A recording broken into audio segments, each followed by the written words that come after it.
This podcast, a simple summary of a scientific peer-reviewed paper, is made with the help of AI by Big Head Pain, Dr. Faraidoon Haghdoost.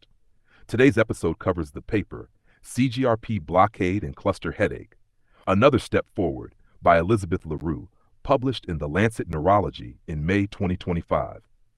Chronic cluster headache is one of the most excruciating and complex disorders in headache medicine. The pain and suffering it causes are so severe that deep brain stimulation, a highly invasive procedure, has been considered for some patients. Yet, despite this seriousness, evidence-based treatment options remain limited, and studying the condition poses unique challenges.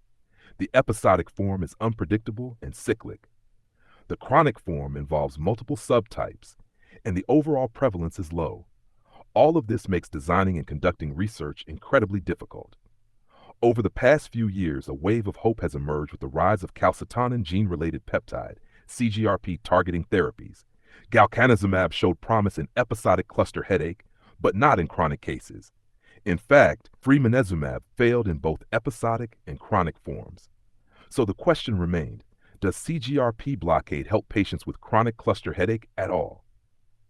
In this editorial, Elizabeth Leroux discusses new data from the CHRONICLE study, published in the same issue of the Lancet Neurology. The study involved 131 participants with chronic cluster headache who received 4 cycles of 400 milligrams eptinezumab, another monoclonal antibody targeting CGRP, over 48 weeks. The results? Encouraging, though not revolutionary. Eptinezumab was well tolerated. Adverse events were mostly mild and included common infections like nasopharyngitis and COVID-19.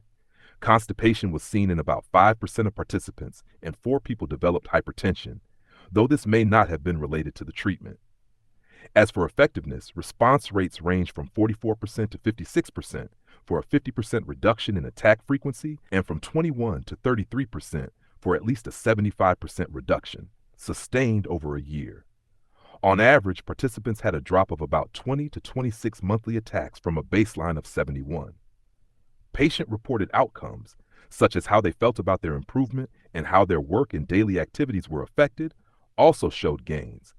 However, only 5% achieved a true remission or conversion to the episodic form, which was a sobering reminder of how stubborn this condition is.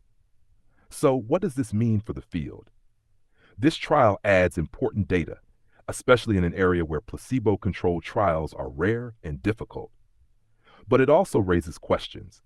For example, previous studies with galcanezumab had stricter designs that excluded other preventive drugs like verapamil, which may have skewed results toward more treatment-resistant patients. In CHRONICLE, 38% of patients had never tried another preventive medication, suggesting a relatively treatment-naive group. There's also the issue of dose. Could a higher dose of eptinezumab be more effective? Some early-phase studies have tested up to 1,000 milligrams safely. And what about the placebo effect? The reductions in attack frequency seen in CHRONICLE were surprisingly close to those seen in earlier placebo groups, raising the possibility that expectations in trial design might be playing a bigger role than previously thought.